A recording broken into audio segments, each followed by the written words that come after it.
This is CBY, Christian Broadcasting of Yakima, your local Christian television station, bringing to our valley quality Christian programming for more than 40 years.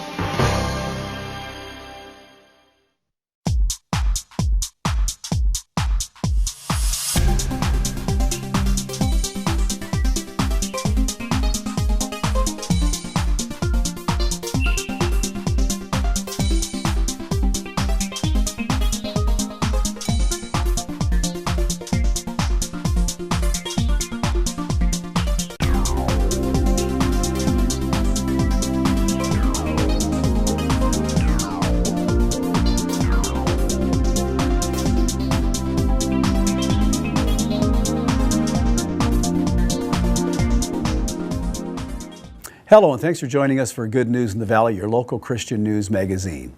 This month, we'll be highlighting one of the traveling teams of Heartland Baptist Bible College from Oklahoma City. Now, during the summer, the members of these groups have the opportunity to travel the country honoring God with their music, ministering to churches, and representing Heartland. We're very blessed to have Assurance, the ladies trio, in our studio. Let's now join Pastor Dave Brown as he visits with this year's team. We're here in the studios of CBY, and we're thankful today that we're going to introduce some students that are from Heartland Baptist Bible College in Oklahoma City. And I think that you'll find that these students are different than you'll find anywhere else. I'd be willing to say across the country. And we're real honored today, Jenna, to have you here with us first. And to come from Ypsilanti, Michigan, and to be in your fourth year. Tell me a little bit about yourself. That's what we're going to do. Well, my name is Jenna Kramarczyk, and I'm from Ypsilanti, Michigan, like you said. I am a fourth-year church ministries major. Okay. Yep, and so that's kind of like a broad, general major that they have there at the school. It kind of deals in every area. I get a lot of counseling classes. I get the Bible classes that I choose, and then the general education classes. So those are the classes that I've been looking forward to doing, and I've taken all the counseling classes at school. Really? So why did you choose Heartland? I chose Heartland my senior year of high school. I had always thought about it from when I was a kid. I was 10 years old when I first saw a traveling group come to my church, and it was Assurance that came. And the girls really had an impact on me. And so when I was 10, I wanted to go to Heartland, but it wasn't until my senior year that I chose to make that decision and go. I went to a public school growing up, and so it wasn't really popular to talk about Bible college or to talk about the Lord's will for your life even. And so that was a really big deal for me back then, and it still is today. So yeah, and as you've attended school and as you've gone, what have you found about Heartland that's just, unusual or different? Well, the people there are very genuine, and a lot of times it's really hard to find genuineness in the world that we live in today. Sometimes there's like a facade that's put on, but the people at Heartland, the teachers even traveling with the Jets have just shown me that they are what they preach to be. Yes. And so that's what's really different to me about Heartland is that the people they care about us, and they care about our future, and they just want us to serve the Lord in whatever way possible, whether that's ministry or in the secular workforce. They just want us to serve the Lord. And I know that because I know the students and I know the faculty who come out, they'll be with you. They don't run from the students and ditch them, but they're there on the weekend, they're all the way through. I appreciate it. You're a singer, and so when you decided to sing, what do you sing, alto or soprano? I'm the first soprano on Assurance. Oh, first soprano. Yes, sir. Okay. And you started singing, and you had to try out. You had to go through air and mass. Yes.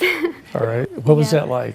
Oh, it was intimidating. It was a little scary. It was really, it went, my first year I actually tried out as a freshman, and I didn't make it my freshman year. And then that year, I just realized some things that the Lord wanted me to grow in, and even in physically to grow my voice in. And so I tried out my sophomore year, and I got on my sophomore year, and so this is my second year traveling. But the tryout experience was quite intimidating, and there's a lot of people who can sing. Sure. There's a lot of people who can sing really, really well. They're talented. Yes, they are.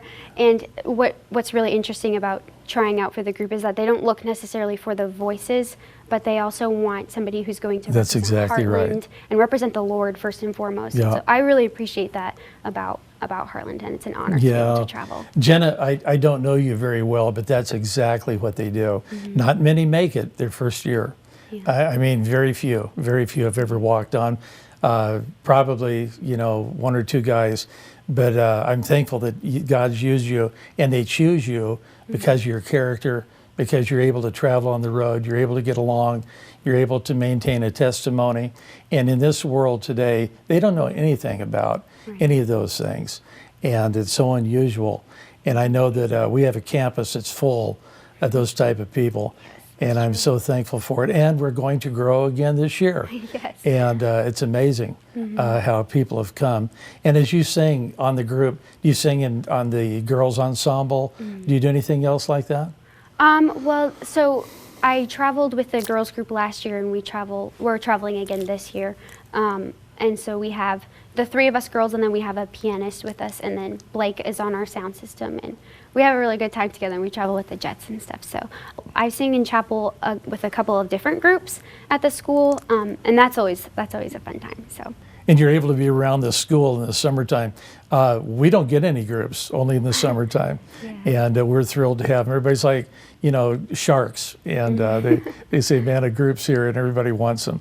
And we're thankful that you're able to come out, spend time, do things with us, and especially use your voice for the Lord. What has been, so far, the best experience that you've had at a church? You go to church to church to church. I think what's really neat about going to so many different churches is that every church has a different spirit about them. Yes, they do. And just be able to get to know different people from every church and be able to have connections all across America, I think is really, really neat. And it's really cool to be able to travel and see the work that God is still doing. And a lot of the churches that we go to support the school. And so it's really cool to see just where the people who are supporting Heartland, where they're coming from, and the setting that they're in at their personal church, and to see the hearts of those people out there. It's really exciting. I think that's probably the most exciting. And doctrinally, we probably all stand together, and that's a Heartland family. At your young age, do you know anything about the Heartland family? We have people all over the United States, all over the world, that are just like you. And we thank the Lord. When you meet them, you know them. And God's able to use you in a great way. Jenna, if God was to speak to you, what do you think you're going to do with your life? The Lord has been leading me in the direction of full-time service. Obviously, I can't preach, but sure. I have a boyfriend who is he is led to pastor, and so Lord willing, one day he's going to pastor, and I'll be with him, and we're going to just serve in the church wherever they have us. I know that a lot of times you don't just jump straight into service. That's so right. We're just willing to do whatever the Lord would have us to do in any way, but full-time service is where the All Lord. right. We're glad to hear from you today. Thank you. Kassie, we're glad to have you today. Like to find out a little bit about you and where you're from and what you're doing. Tell us where you came from. Hi, well, I came from Stillwater, Oklahoma. I grew up at Bible Baptist Church. My parents moved to Stillwater right before I was born. And then after I was born, they were looking for a church, and they ended up visiting Bible Baptist, and they really liked the preaching and the pastor, and so that's where we ended up. And I've grown up there, been there. I was there for 18 years until I went for college. Yeah, I really love George, and I know he passed away not long ago, and different members of your church that have been there. That's a great church in Stillwater, Oklahoma. And so God called you. Now, that's not far from Oklahoma City. How far away? Stillwater is about an hour north of Oklahoma City, which is really nice. I am very much a homebody, and I love to be back in Stillwater as much as possible. Yeah. So it's nice to be pretty close to the college. So you went down and you talked to them at the school. How long have you been at school? What's happened? This is I'm going into my 4th year there at Heartland as a music major. I came, I guess, in fall of 2017. And I've really enjoyed my time there. Heartland has been so good to me, and I've grown so much there. There's just a really good atmosphere that encourages spiritual growth. If you go and, I mean, it's possible to go and not grow, but that has to be, you have to be really hardened for that to happen, because everything there is so tailored to helping people grow in their walk with the Lord. You had a big college in Stillwater and a lot of choices in Oklahoma City, and you showed up at Heartland. And so when you went to Heartland, what did you end up taking? What was your majors? What are some of the classes you took? I am a music major, and some of the classes I've taken that I really enjoyed, I love the instrumental classes. I play the violin, and I have a real passion for instrumental music. There's not a whole lot of instrumental music that's out there available for churches to use, and especially a lot of churches don't have a full orchestra. They have just a select couple of instruments. So my heart and passion is to hopefully be able to arrange hymns or instrumental specials to accompany choir songs, or have as offertories, and have it be so that churches and people that are in the churches that play instruments can all join in and play along with the service. All right. Do you, in your training, have you trained to be able to transfer music? And that's very hard to do. And I know as a pastor, it's hard to get type of music that people use and get them up there, and it's a process. You have to start with little kids and work up to the big ones. Absolutely. And it's refreshing to hear that somebody wants to do that for the Lord and do that in service for Him. What other classes besides music did you have to take at school? So our first year we got a whole lot of Bible classes, which in my case at least was very much needed. They really helped me.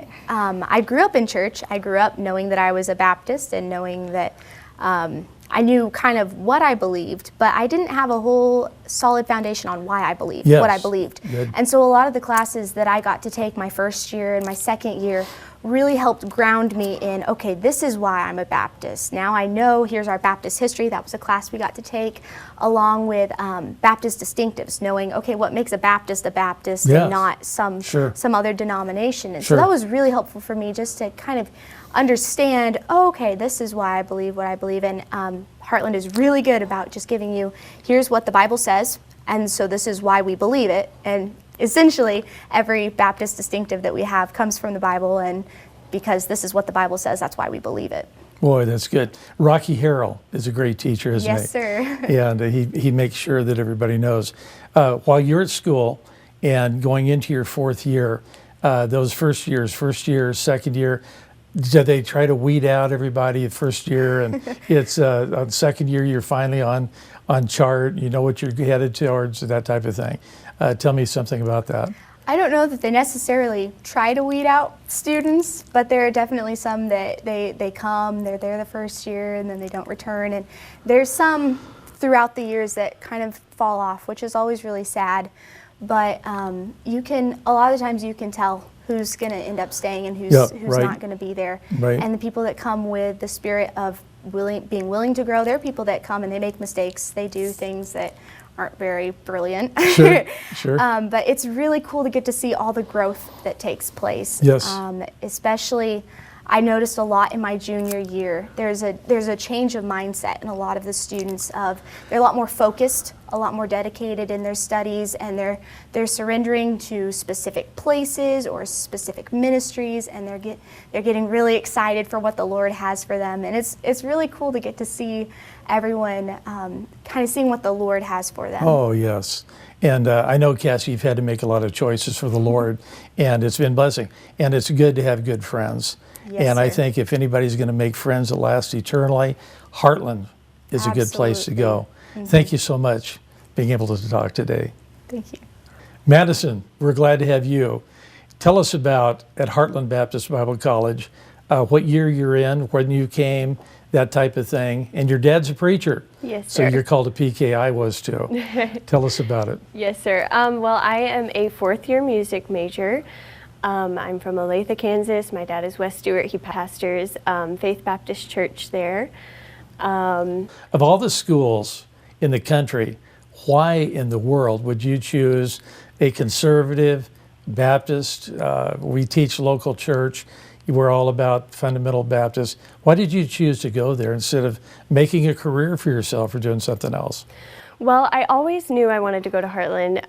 My family has been going there for a long time. Actually, when I was younger, my dad would always go to the church planners conference in January. That's neat. And he would always take me. That was kind of our dad-daughter date for about a week. It was pretty cool. That was a really special time. So I knew the campus really well. We would go to YouthCon and everything like that, and I knew that's where the Lord wanted me. I kind of tried to go a different direction and make a career and be a nurse like my mom, but the Lord wouldn't let me. I definitely didn't have peace about it. So I came to Heartland, and after I came to Heartland was really when I realized how much I had taken for granted what they teach there and how conservative they are, and just the heart of the teachers, that they really want you to serve the Lord and be used of the Lord and not make a name for yourself or a career or do anything for money, but do it for the Lord and give it all to Him. And so you came to Heartland and you took those classes and God began to change you. He began to mature you. Yes, sir. And you didn't realize it at first what was going on, but I think as you get older and you look back, you go, whoa, man, I'm glad the friends that I chose and the things that I do. How did you choose a good girlfriend at Heartland? Well, actually, when I came to Heartland, I had one good friend that I had known all my life. And so I hung out with her, and she had already made a pretty good friend group.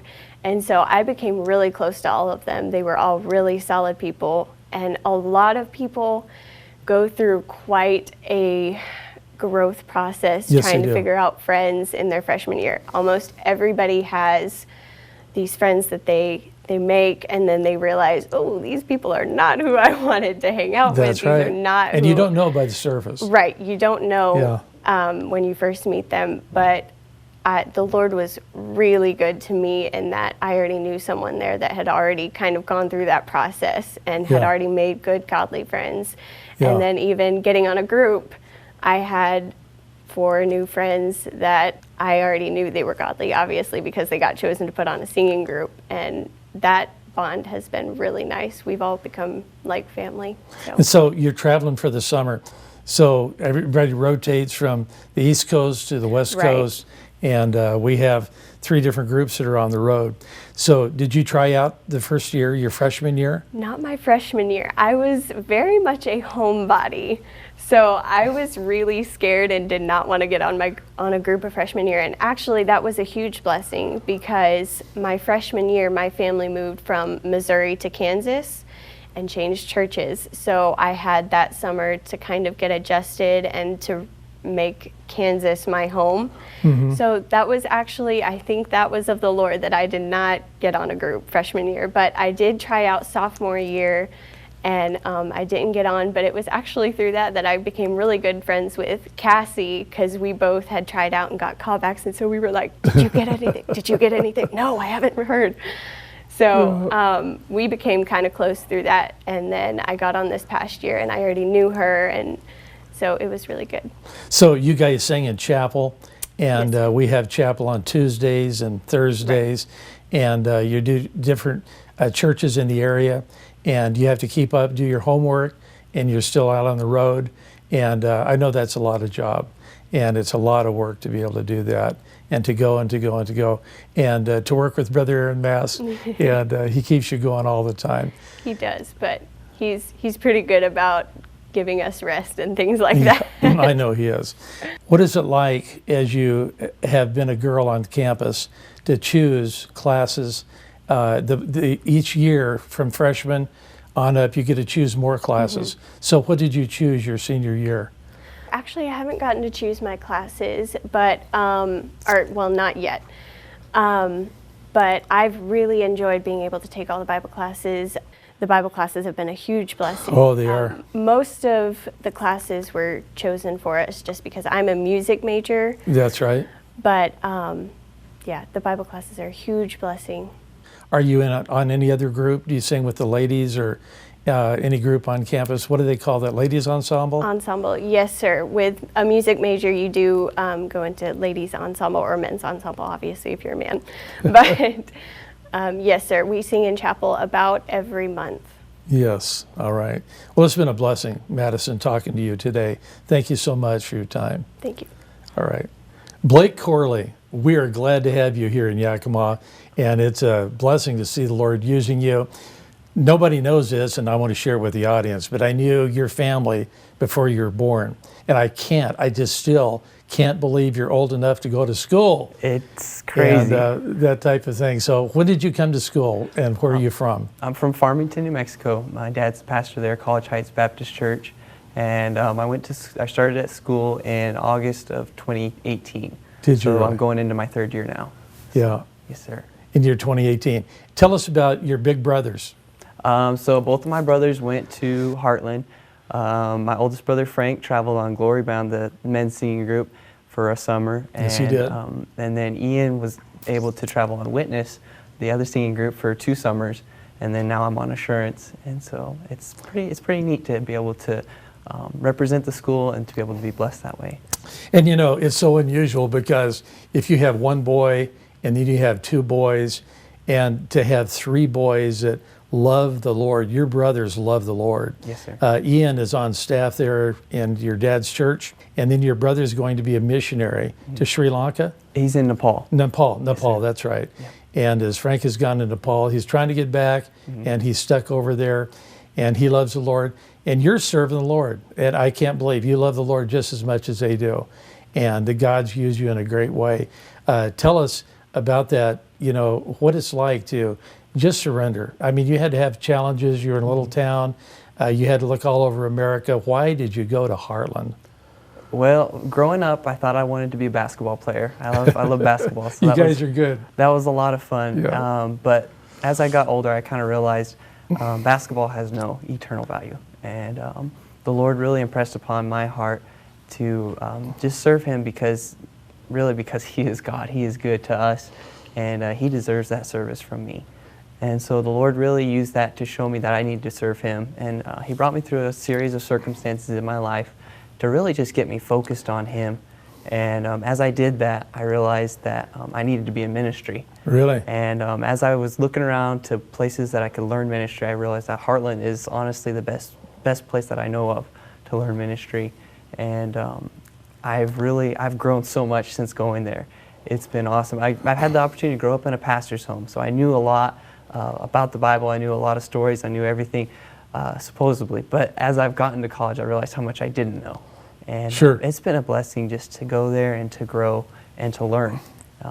All the classes from personal spiritual development and methods of Bible study with Brother Jet, as he's been traveling with us this summer. It's been great just to go and to learn. Blake, you're on a team and you're traveling with girls, and obviously the school knows that you had to be a clean guy, and they know that you can be trusted, and that impresses us as pastors so very much, because we know the temptations that are there and everything for that, and God has used your life in that way so far, and we know that there's no limit to what God's going to do, and to be able to lead you and guide you.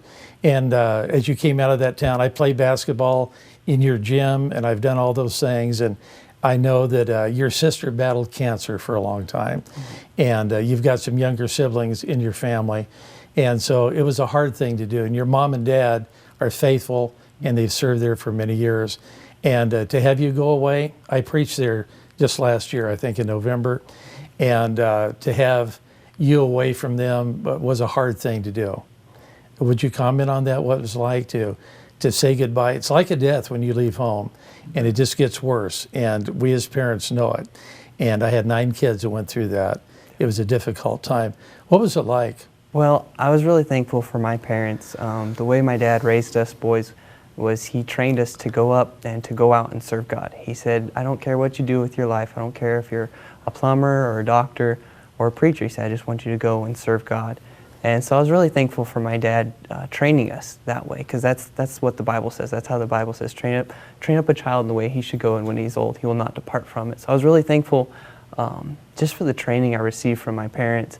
And as I've gone out, I miss them, and I enjoy being around them. I miss them a lot. Oh yeah. But just knowing that I'm in God's will and that they're in God's will is good to know, and it just brings joy to my heart, and I know it brings joy to their heart to see that I'm out serving God. And you know, moms and dads are out there. that are listening to us right now, they don't realize that you didn't play Pop Warner football and have to miss Sunday. You didn't have to play soccer on Wednesday night. You didn't have to play basketball. All of you guys were quality. You could have starred in high school and just done outstanding. And you're one of those that could live off the land. You've got a deer every year.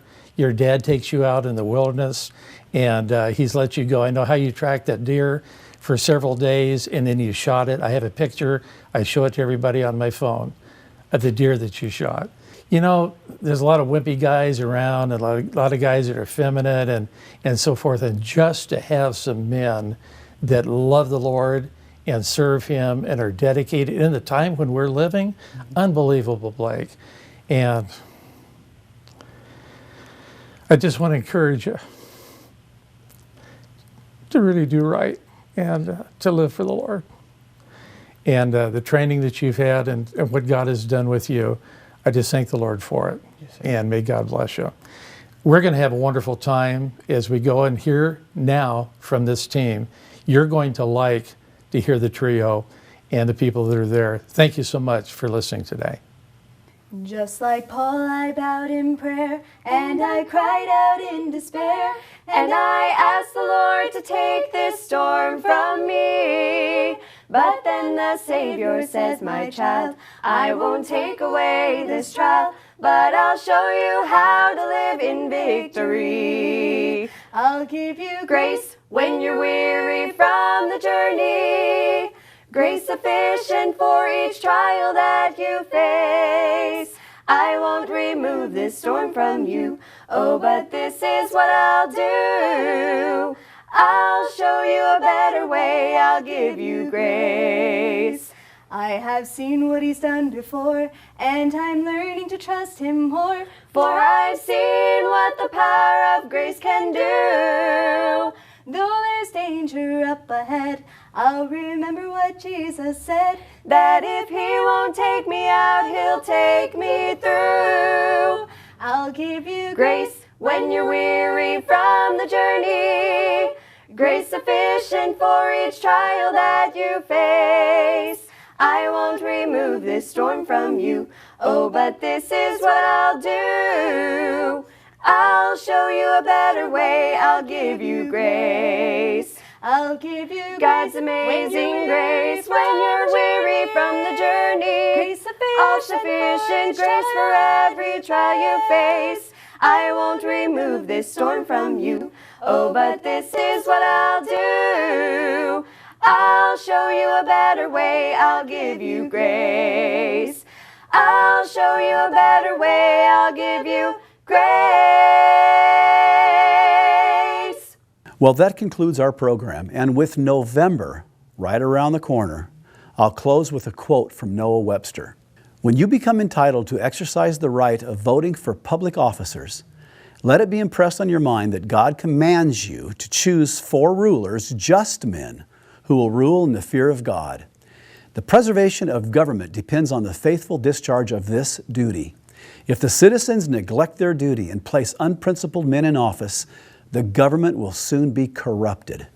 Laws will be made, not for the public good so much as for selfish or local purposes.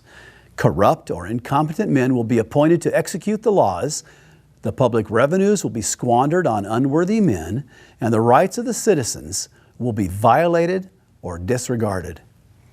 If a Republican government fails to secure public prosperity and happiness, it must be because the citizens neglect the divine commands and elect bad men or women to make and administer the laws. For when the righteous are in authority, the people rejoice. But when a wicked man rules, the people groan. In November, you can vote for law and order, or you can vote for anarchy. One party represents law and order now in this nation. One party represents anarchy. And I pray you have the wisdom and the courage to stand up for righteousness, because again, we are at a crossroads and it's a scary time. Thank you for watching. May God bless you, and may He bless and protect our great President, Donald J.